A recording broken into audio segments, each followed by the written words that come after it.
Hey everybody, Vicky here, the Words Lady and Book Coach, and I am here today with a special guest, Andy Smith. I'm so excited to have him on. Thank you, Andy, for being with us. Hey, Vicky. Thanks for having me. I want to give you a second to just introduce yourself and who you are in the world. And while you do that, I'm going to go ahead and share this out into a couple different places on Facebook, okay? Okay, cool. Cool. Yeah. So my name's Andy Smith. I've been an online entrepreneur, business owner, coach, and consultant full-time since 2004. But I've pretty much been in the online web and marketing business since the late 90s. So definitely kind of a dinosaur veteran. And I've been in so many different markets, and I always have very strong aspirations to get my words out there in a book form. And yeah, I'm just super grateful to have met you, Vicky, and to be a part of your programs. You have helped me tremendously in so many of my different aspirations online. Oh, thanks. Thanks so much for that. Yeah, Andy and I met, gosh, how many years has it been now? I'm terrible with dates like that. I don't know. What, it's been 5, 6 years? No, I don't know. It's not that long? No, it hasn't quite been that long. It might be 3.5, maybe.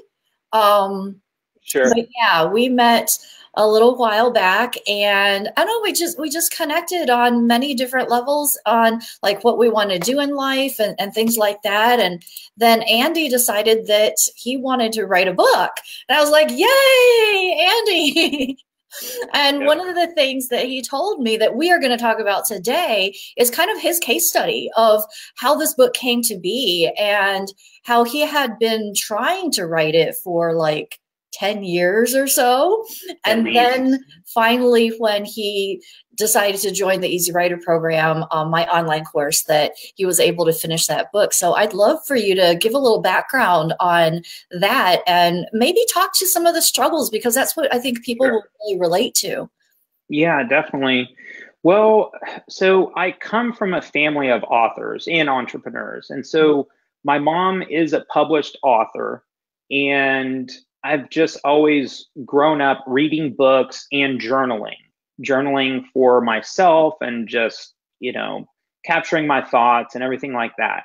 And so just over time, especially with entrepreneurial pursuits, that was my way of just kind of capturing my internal thoughts. And if anyone else journals like that, it can just, accumulate over time if you're consistent with it. And so I started to notice different themes and categories and topics that I would journal about. And I just realized, this would be great to pull this all into a book and organize it, by the topics. And that potential just sat with me for so many years because I never acted on it. It was just always an idea of, okay, I love to write, I love to read, I love words. But I just never took it to the next level until I met you. And then I realized when I met you that, oh my gosh, I'm sitting on all these potentials of writing a book. And I come from a family of authors. Like, why don't I act on this? Yeah. But the other weird thing, Vicky, is that I've always been a teacher. So whether I've taught at the university level or coaching or video series or online classes and stuff. And so that was the other big epiphany that I had crossing paths with you, is that I had all this recorded video and all this training material that I could turn into a book, and it was just a different medium for me to reach my audience and to serve my customers more. Yeah. So the struggle was really me getting out of my own way and realizing that I just wasn't going to the next level. I wasn't committed to the results that, I could create in a different format. And for me, it was a journey because I had to compile my thoughts and get over myself, get out of my own way with your help. Yeah, so I think we've done 2 books together now, and I know I have 2 more in me. I haven't even told you about my newest book about sales and spirituality, but we'll talk about that another time. Okay, cool. That sounds awesome. I love the combination of the both of those. Totally. So can you tell me, what was a thing that pushed you over the edge? People say, I don't have time. I'm not sure what to write about. Is this really something that I should do? What pushed you over the edge?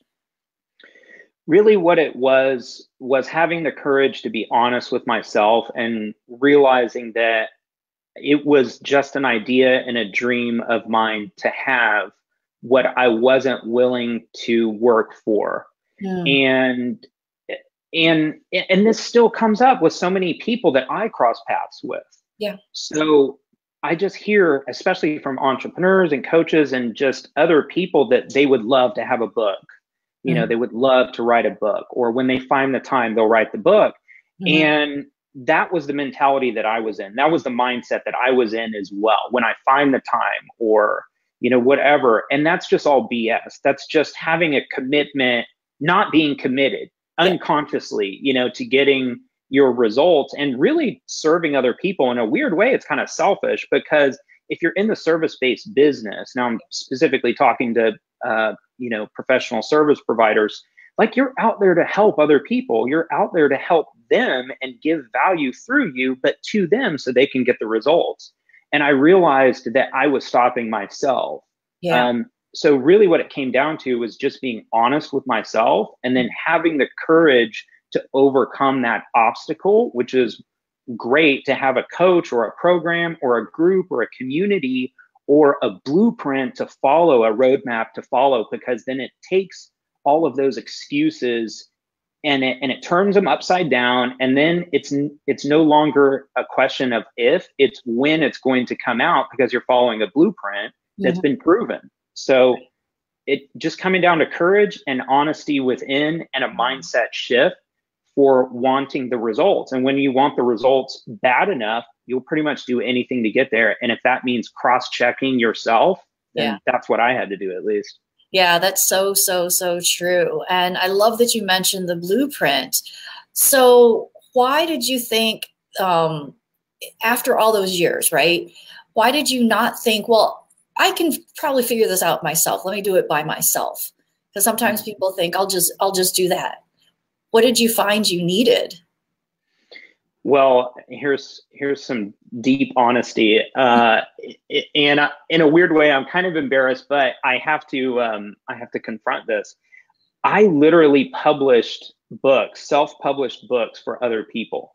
So I was aware of the process. I was aware of what needed to happen, from A to Z. You know, I was aware of all of that stuff, but I don't know. It literally was just the courage for me to want the result bad enough for me to publish my own book, to come out with my own book.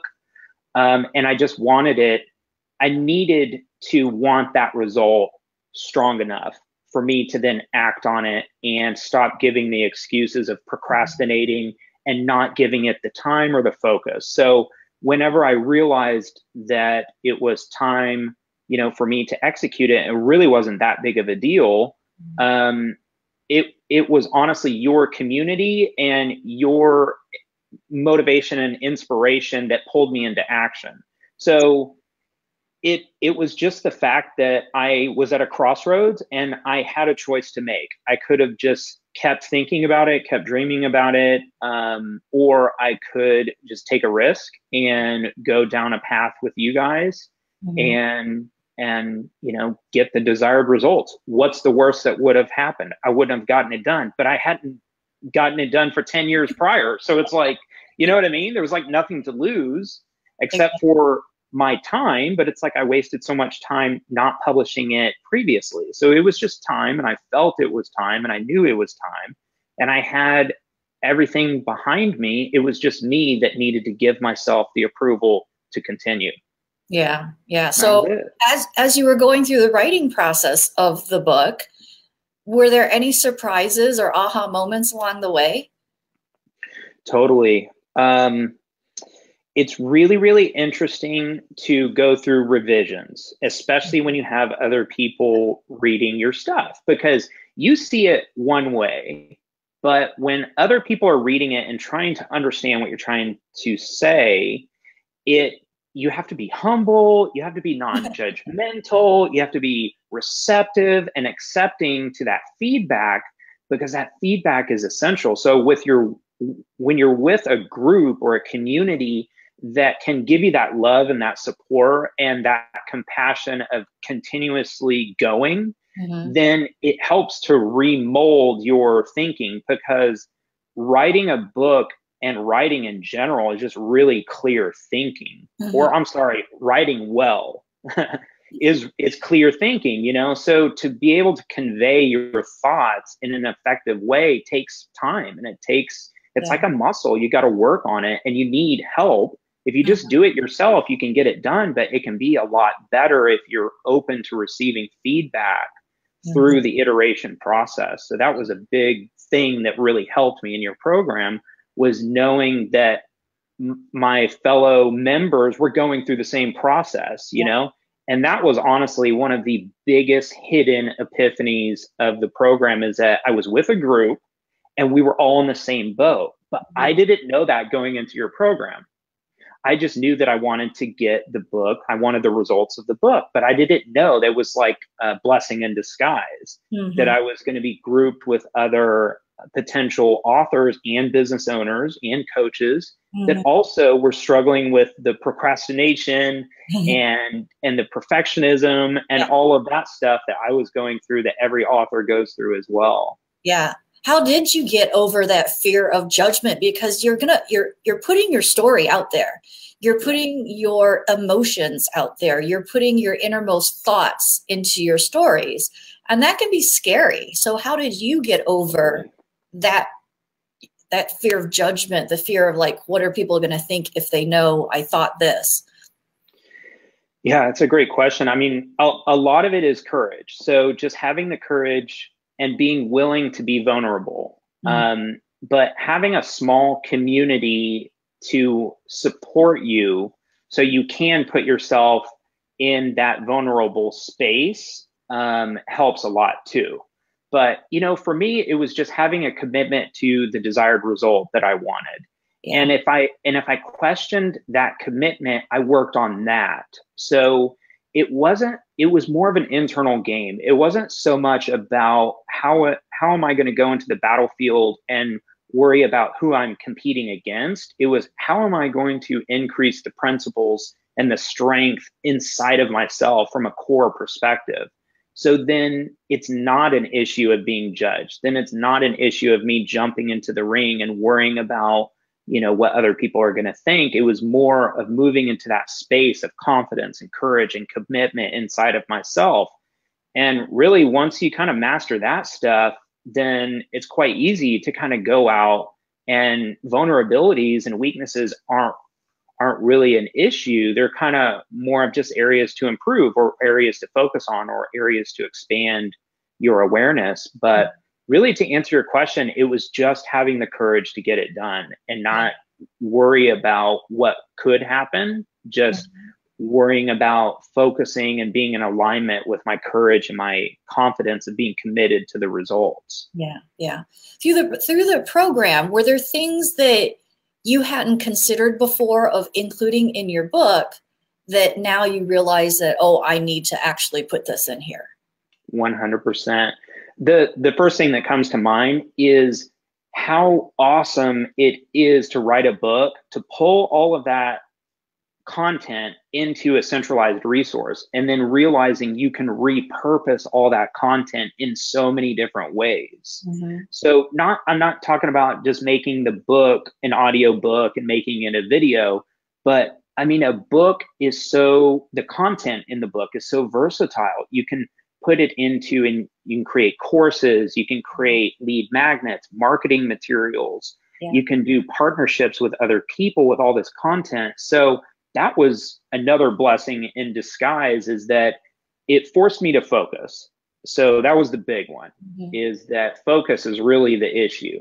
So once I really got focused and followed the blueprint of getting the content out of my head, organizing it from all my journals and putting it into a cohesive flow, then I realized I've got these chapters or these modules or little nuggets of topics that could then veer off into other projects. So that was like a really, really cool consequence of the whole process. Yeah, that's a really, really great point that people don't realize. And I've talked about it before, that once you're done with your book, even though people say, oh, I don't have time, we as online entrepreneurs are creating content all day long, all the time. New content, repurposed content, things we're saying in different ways, right? And I've even talked about this in one of my videos, and I'm going to talk about it again soon, probably, about that unending content when you have a book, that when people say, I don't have time, if you just cross that time, in essence, you're really not needing that much extra time to finish your book if you're actually using the book for your social media content and some of those other things as well. It's doing double duty. So Absolutely. in that essence, I'm like, don't tell me you don't have time. If you just understand how it weaves into your actual everyday life, there's not that much more to do. I'm not going to say there isn't more, but there's not that much more to do, right? Yeah. Yeah. A lot of it with the excuses of time. Well, for me, I know I spent more time dragging my feet than I spent actually writing the book. Yeah. So I don't know if everyone's in that boat, but if I would have just committed to doing it, I would have saved a lot more time. Probably. So yeah, delaying it and going on detours and not confronting what I really wanted and what I felt I needed to get out there, was really important. But another thing is just a commitment to the result. Like what I keep saying, that was the big nugget for me. It was like realizing, okay, I need to like stop thinking about this or stop talking about it if I'm not going to attempt to do it, And the coolest part is once you do it once, you realize, wow, that was a lot easier than I thought it was going to be. I could do it again. As you know, Miss, how many do you have? Like 10 or 12 books now? Yeah. So like once you do it once, it's just like exercising and going to the gym or cooking your favorite meal. You get the ingredients right, and then you do it again, and then you can do it again, and it's easier, and it's not that big of a deal. And then it builds your confidence and momentum and just your tenacity to keep going. Exactly. So, I love that you said that, because everything is scary the first time. Let's just be honest, right? Everything is scary for the most part the first time. And after you do it the first time, you're not the only one that said this to me after the program. They're like, wait, that wasn't as hard as I thought it was. It wasn't as awful as I imagined it was going to be. Even the tech part, even for the non-techies who don't really like to deal with stuff like that, they're like, wow, I actually think I have a second book in me. Even though when they started, they're like, it's just one. I'm just going to get this one done. This is going to be like my signature. This is the book. That's it. After they finish, they're like, wait a minute. I can do this again. And I have more topics, because realistically, you can't brain dump in one book. That's just not really recommended. It's not going to go very well. It might end up being like War and Peace, right? So most people do have more than one book in them. We just try to clear them away that way, right? Yeah. So after you got your book done, talk about the day it hit bestseller, because I love talking about that day. It was analogous to launching something or having a big time-sensitive ceremony or something like that. But for you, I bet it's hilarious from your side, because you see all of your students like really nervous, and anxious and everything, but you have a proven model. And as you probably know, if someone follows it exactly, they're going to get the results. Right. But like, again, it goes back to people questioning, and not having confidence and that kind of stuff.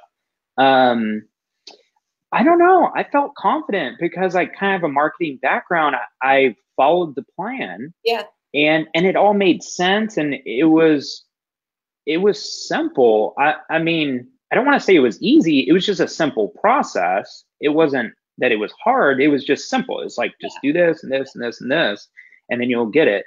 But I mean, I was a little nervous about, what was going to happen, but it was the exact opposite. It was really simple. It was really easy in hindsight, now that I look at the entire process, and it was myself that was getting in the way.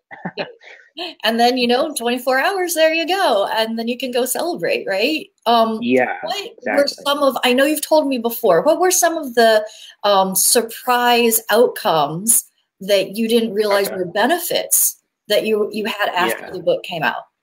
I had no idea that being a published author, having a best-selling book, had so much legs, so to speak. So even if people haven't read the book or even gotten the book, the perception of a published author Mhm. is huge. So I use that in my bio, in my tagline, everywhere, in my email signatures, any type of bio that I have to do online, I put that I'm a best-selling author. And it comes up. People mention it quite a bit. And for me, like, I don't know why they mention it. Maybe they want to be an author, or they have a book in them that they want, or they see in me, it's almost like a portfolio piece, because even if they don't go and read the book or get the book, they still know that it took a lot of time and effort and energy Yeah. and focus to Yeah. get a book done. And so that immediately like adds credibility points to me if I'm Mhm. trying to establish a sale or a partnership or something. Just having published author on there just kind of differentiates me from anyone else that hasn't published a book. Mhm. That was an awesome consequence in all of my other businesses that have nothing to do with the books that I wrote. Yeah. And sometimes, Vicky, people don't even ask me what the book was about. They're just like, "Oh, you've written a book." And I'm like, "Yeah, I've written a few books now." So Yeah, and it's instant credibility. I don't think people realize how great that is. And I think that we had this discussion before that it's probably because so many people want to be a published author or bestseller or both, right? So many people, 82% of the population of the world, which includes like nonfiction and fiction. And I yeah, would assume as entrepreneurs, it's probably very close to 100%. I don't think I've yeah, met one entrepreneur who has said to me, nah, and that's not on my radar at all. There's yeah, not too many. Maybe I gotta let me think about this. I think there might have been one. Like literally. Now there's one person that I talked to that was like, I don't really think so. But then what was funny was a year later she said, you know what? I know I said I wasn't interested, but my husband is interested and I'm helping him with his business. yeah, So now we're going to need to write this book. So even though she was still kind of saying no, her husband was saying he yep, needed to write a book. So I think a lot of it, when people have come to me, the things that come up are all the things that we talked about. So thank you so much for sharing your yeah, process and all the struggles that you were going through and being so transparent with those things. One of the things that I often tell people is that because they're first time writers or because they have never done this before, there are things that you don't know. Obviously, you don't know what you don't know, right? And the biggest thing is you might know the stories, you might know your processes, but a lot of times people miss the seeding that they mm-hmm, need to put inside the book, which is so, so, so critical if you don't want mm-hmm, the book to just be like an expensive business card, like some people yeah, say, or this thing yeah, that you just hand out here and there that isn't really tied to anything. So that's also another thing. You kept saying focus, which I love, the focus and the mm-hmm, commitment and all that, is that also that you have to focus on the outcome that you want for the book. What is this book going to do for your life, for your business? What is that book going to do for your reader? And yeah, I know with your book on mindset that like that was very focused on that. It wasn't a brain dump, And I think yeah, that's why it was so good, was because it was focused like that. yeah. So So you brought up a couple of really good points. I know through my personal experience, and I see this in so many people that aspire to, have a book and write a book. It just comes down to fear. How are they managing the fear? Are they are they acknowledging the fear within them? yeah. And if they are, how are they responding to it? Are they contracting and they're deflating, Mm, and they're not rising above or trying to deal with it or move through it? And those that do move through it are the published authors. mhm. So I think in our world, at least in our society, a lot of people aren't taught how to handle fear. Fear is inevitable. We're going to have it, especially it's sourced from us internally too. And so I think, in my opinion, just from my own personal experience, the reason people don't publish their books or even work on their books is because of fear. They just have too much of a fear and they're not able to work with that fear. And the other components that you were saying is, for me, I had to shift and realize I'm solving a problem with my book. I'm not just taking, which is funny because I did take my brain dumps from my journaling, you know, which was just verbal vomiting, literally. Not literally. Not literally. Word. Yeah, not literally. Yes. But you know what I'm saying? Like, that's what journaling is. It's a way to express yourself and come around your emotions and your thoughts and just get clear on what's going on. And so that's all great, but maybe that's why I was dragging my feet for so long, because I didn't know how to take that content and then make it actionable. And that's what you're talking about, is the seeding. And I think if the context is right, if you realize that you're writing this book to help other people, at least in the entrepreneurial circles or coaching circles, service providers, if, like, for me, I had to realize that I'm writing this book to help solve a problem. Yeah. And that there are people out there that are in pain and they have frustration and they're exhibiting the problem that I know I can help them solve. And that's a big, like, twist on things, because you realize that every minute or every day that goes by that you're not helping someone and you have the ability, you have the potential to help them, it can drain on you. Like, that in and of itself should be motivation to act, you know, on your potential to help other people. So having that mindset, maybe writing it down on a sticky that your book is solving a problem and that there are people out there exhibiting issues by not solving their problem that you can help them solve, like, that was motivation for me. Yeah.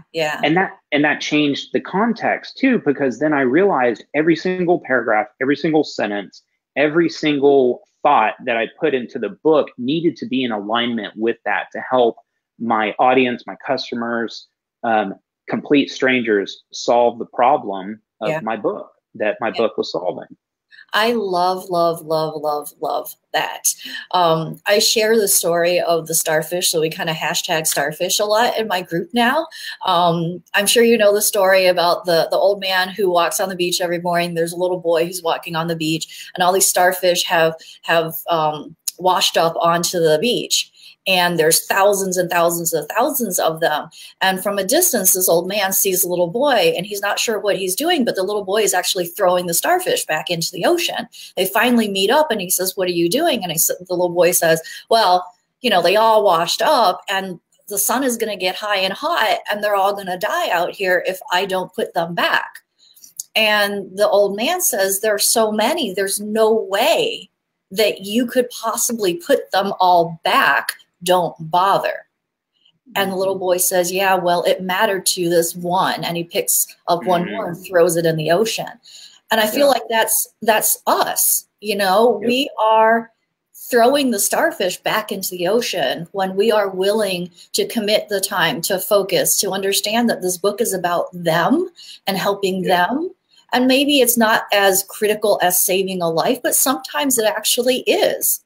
Totally. You know, and we have a duty, you know, through the journey that we've gone through. I believe we were given those journeys, those unique journeys. Yours is different from mine, to share with the world what happened, what that taught us, and how we can shorten somebody else's struggle period.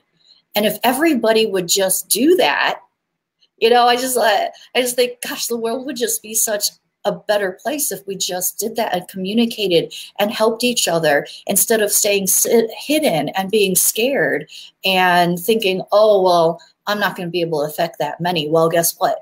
It matters to that one, right? Starfish, hashtag starfish.